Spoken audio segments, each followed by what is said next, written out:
Bonjour et bienvenue sur ce nouveau tutoriel consacré à Xparticles. Dans cette vidéo, nous allons apprendre comment réaliser cet effet de végétation liquide à l'aide de XPFluid PBD et Constraint et comment appliquer les assets 3D sur vos particules. Alors dans Cinema 4D, j'ai créé une scène un petit peu plus simple que la mienne, j'ai laissé que 2 rochers. Pour commencer, on va créer un XP System. Donc dans cet XP System, comme d'habitude, on a un rectangle qui va émettre des particules. Voilà, si je clique sur Play, voilà, on a un émetteur de base. On va changer quelques paramètres. Alors dans Objet, on va mettre un cercle, on va le mettre à peu près à 20 cm. Dans Émission, on va se mettre en régular. Et on va mettre le speed à 0. On va peut-être aussi faire une rotation à 90 degrés. Et changer, voilà, on va se mettre au-dessus du premier rocher. À peu près ici, voilà. Donc maintenant, si je clique sur Play, nos particules, elles s'affichent ici, mais elles sont en speed 0, donc elles ne bougent pas. On va créer donc un XP Gravity, et maintenant si je clique sur Play, voilà. On a un effet de gravité sur nos particules. Là, vous voyez que c'est, comme on a mis en régular, donc c'est assez régulier, on va peut-être mettre un jitter en XYZ à 2 cm. Ça va créer, vous allez voir ici, là, quand ça commence, un effet un petit peu plus, voilà, un petit peu plus random. Voilà. On va mettre le display peut-être en circle field pour bien voir, voilà, nos particules. Et on va mettre gradient parameter age, on va laisser comme ça. Et maintenant, on veut que nos particules soient en collision avec nos rochers et le sol. Donc pour ça, on va aller sur un de nos rochers, on va aller faire un clic droit, Insidium, XP Particule, XP Collider, pardon. On va le dupliquer sur notre deuxième rocher et sur notre plan. On va mettre, pour l'instant, on va mettre 80 friction et peut-être 20 de bounce pour les trois. Maintenant, si on clique, voilà. Nos particules sont bien en collision avec notre scène. Maintenant, on veut créer cet effet un peu liquide, visqueux que j'ai créé dans ma scène. Pour ça, on va avoir besoin de 2 dynamics. Donc là, on va se remettre à 0. On va avoir besoin de 2 dynamics. On va avoir besoin d'un XP Constraint et on va avoir besoin d'un XP Fluid PBD. Donc le XP Constraint et PBD, déjà Constraint, si je mets que celui-là, ça va nous servir à, par exemple dans viscosité, si on clique sur viscosity, ça va créer des liens entre nos particules et ça va les attirer entre elles. Ouais. Là, elles ont toutes des connexions entre elles pour s'attirer l'une l'autre. On peut mettre plus encore de connexion, mettre un peu plus de stiffness, et maintenant si je remets mon fluide PBD, on a quelque chose, voilà, qui est déjà assez visqueux, un peu comme on veut. Là, on peut même en rajouter ici dans viscosité, on peut peut-être mettre 30, on va peut-être mettre plus de viscosité ici et moins ici. On va peut-être mettre l'effet à 50%. Et là, voilà. Alors les particules glissent encore pas mal sur le rocher. Alors ça, on peut aller dans XP Emitter, Extend Data, Physical Data et dans Friction. On peut mettre par exemple 60. Et là, on peut voir que nos particules vont bien rouler et coller sur, sur notre scène. Donc là, on a vraiment quelque chose de très visqueux et ça ressemble déjà à ce que j'avais dans ma scène. On va enregistrer. Maintenant, vos particules, vous pouvez aussi leur donner un autre chemin. Par exemple, là, de base, on a de la chance, elles sont bien tombées. Mais si par exemple vous voulez qu'elles tombent un petit peu plus haut sur votre rocher, etc., vous pouvez, comme moi j'ai fait dans ma scène, mettre un XP Attractor. Alors à quoi ça va servir? On va regarder de haut. On va forcer un petit peu, on va mettre à 100 la force. Et on va le mettre ici à peu près. Voilà, donc là, nos particules vont être attirées ici. Donc là, si je fais play, elles sont attirées comme on voulait. Et là, si on bouge, vous voyez, hop, voilà, les particules sont attirées. On peut les attirer là où on veut. Voilà. Donc là, après, c'est à vous de voir où est-ce que vous voulez qu'elle tombe. Là, on peut les mettre un petit peu plus par là. Hop. Mais là, l'effet d'attraction, il est sur toute la scène. C'est-à-dire que là, quand les particules tombent, vous voyez, sur le rocher, elles restent attirées. Donc pour ça, on aura besoin d'un champ. Alors là, dans la scène, on n'en a pas forcément besoin, mais je vous montre un peu comment ça marche. On va mettre un cube. Donc l'effet ne sera actif que dans ce cube. Voilà, c'est à ça que servent les champs. Donc là, elles sont bien attirées, et hop, vous voyez, dès qu'elles tombent, dès qu'elles quittent le cube, elles ne sont plus attirées par l'effet attracteur. Voilà, et avec ça, vous pouvez donc du coup diriger vos particules si vous voulez qu'elles tombent plus à gauche, plus à droite. Voilà. Donc on va les faire tomber un peu par ici. Hop, voilà, parfait.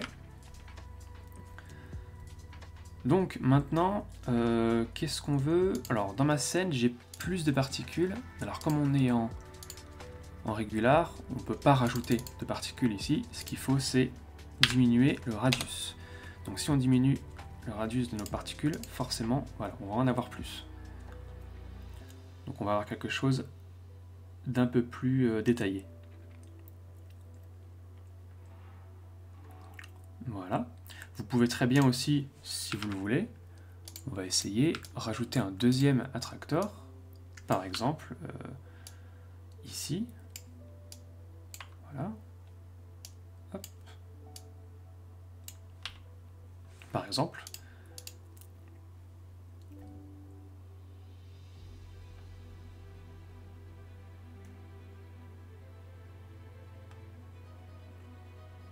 Et si vous voulez que vos particules tombent ici ou ici, n'importe, vous pouvez très bien en rajouter plusieurs. Voilà, par exemple, on peut le mettre ici. Voilà, donc là déjà dans notre scène, ça ressemble voilà, à peu près à ce que j'ai fait. Donc là, on va dire que notre scène, donc notre simulation est finie. Important de créer un cache pour bien voir si notre simulation est bonne du début jusqu'à la fin, et surtout pour gagner du temps pendant le rendu. Donc XP Cache, vous choisissez le dossier que vous voulez ici, et on va se remettre à 0, vous allez cliquer sur Build Cache. Alors avant ça, pardon, j'ai oublié quelque chose, très important quand on va mettre nos herbes, ce qui est important de voir, c'est dans quelle direction vont nos particules. Alors dans Display, on va se mettre en Box Field, et on va regarder ici, tout au début de notre simulation. Vous voyez, c'est des carrés, et tous les carrés vont dans la même direction. Peu importe, vous voyez, ils ont tous la même direction, toute la même orientation. Donc pour ça, on va aller dans Extend Data, vous allez voir toute la différence. Use Rotation, et si par exemple on se met en tangente, vous allez voir que, hop, voilà, ils vont tourner, ils vont faire une rotation en fonction de l'objet qui... voilà. Là où ils vont glisser, ils vont prendre la même direction. Alors moi, dans ma vidéo, je le m'étais mis en random. Je trouvais que c'était plus... voilà, plus organique, on va dire. Là.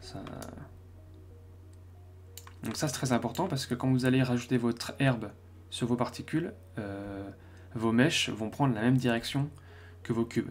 Et une fois que vous aurez mis en cache, si vous changez, vous serez obligé de remettre en cache après.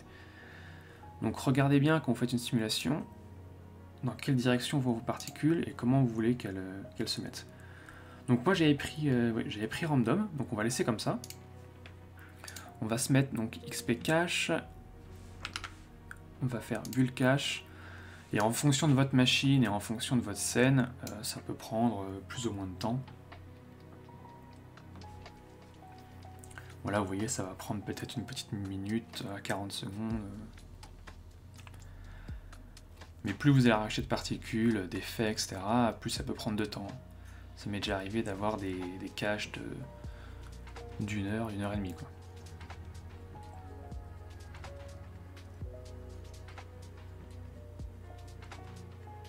Voilà. Donc là, si je fais play maintenant, enfin même pas besoin de faire play, vous pouvez bouger votre timeline et là vous voyez, hop, vous pouvez voir à n'importe quel moment comment est votre simulation. Donc là, si vous êtes content de tout ce que vous avez fait, on va passer à la dernière étape qui est de rajouter mes herbes. Donc là, moi j'ai été dans Pixel Megascan. On va prendre celui-là par exemple. On va faire exporter. Donc là, ça va exporter directement dans Cinema 4D avec Octane. Des fois, il faut attendre un petit peu que ça charge. On va les rétrécir parce que là, elles sont très très grandes. On va rétrécir nos herbes. Hop, on va les mettre sur le côté. On va créer donc un dossier avec nos herbes et on va aller dans notre XP System. Donc là, si j'ouvre Octane et que je fais play, comme c'est la première fois que je fais le rendu de la scène, ça prend un peu plus de temps.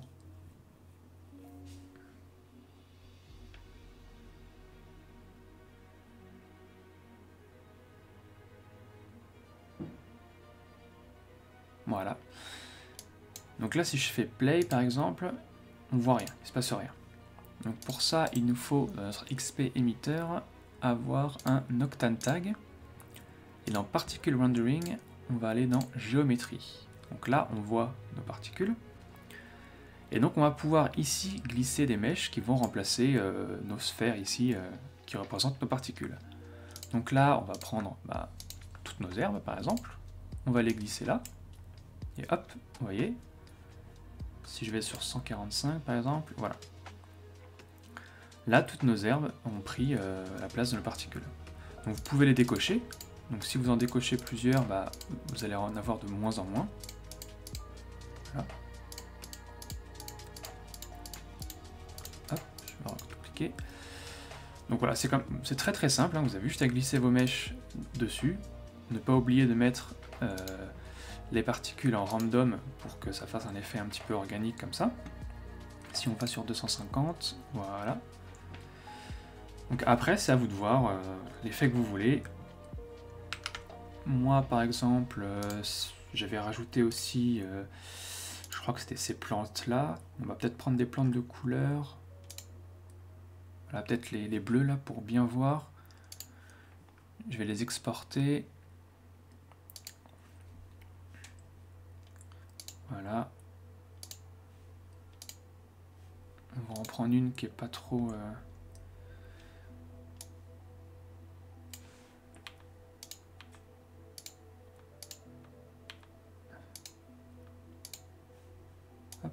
Peut-être ça là, ouais. Donc si je vais dans mon XP emitter et que je rajoute là en haut par exemple ma plante, alors je pense que là elle va être très très grande, ça va être un peu n'importe quoi.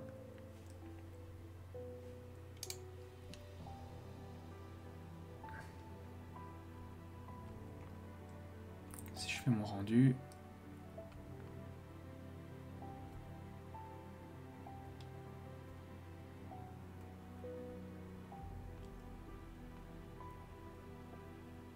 bon, alors, il y a un truc qui s'est passé.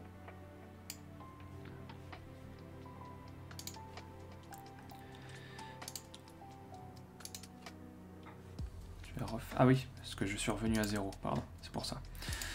Voilà, donc je vais me mettre à 135. Voilà, vous voyez, hop, il y en a énormément et elles sont très très grandes par rapport à mes herbes. Voilà. Voilà, donc là vous pouvez rajouter ce que vous voulez. On va enlever les autres, on n'en a pas besoin. On va en mettre qu'une seule. Hop, on va la mettre sur le côté, en dehors de la scène. Voilà.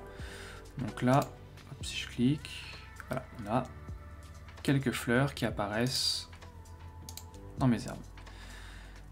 Donc c'est comme ça que j'ai fait. Et je pense que là, on a, pardon, c'est mon OBS. Hop, si on regarde, on a à peu près le même effet. Il y a peut-être un petit peu trop d'herbe, on peut en enlever, vous voyez, on peut en enlever au fur et à mesure. Alors plus vous allez en enlever, plus ça va rajouter ceux qui sont au-dessus. Donc là vous allez avoir de plus en plus de plantes, vous voyez. Après c'est à vous de voir, hein. C'est vous qui voyez quel genre d'effet vous voulez. Vous rajoutez tout ce que vous voulez ici, en général ça marche. Et là, bah, du coup, vous avez toutes les clés en main pour créer ce genre d'effet. N'hésitez pas à me dire en commentaire si vous avez aimé ce tutoriel, et je vous dis à très vite pour une nouvelle vidéo sur Xparticles.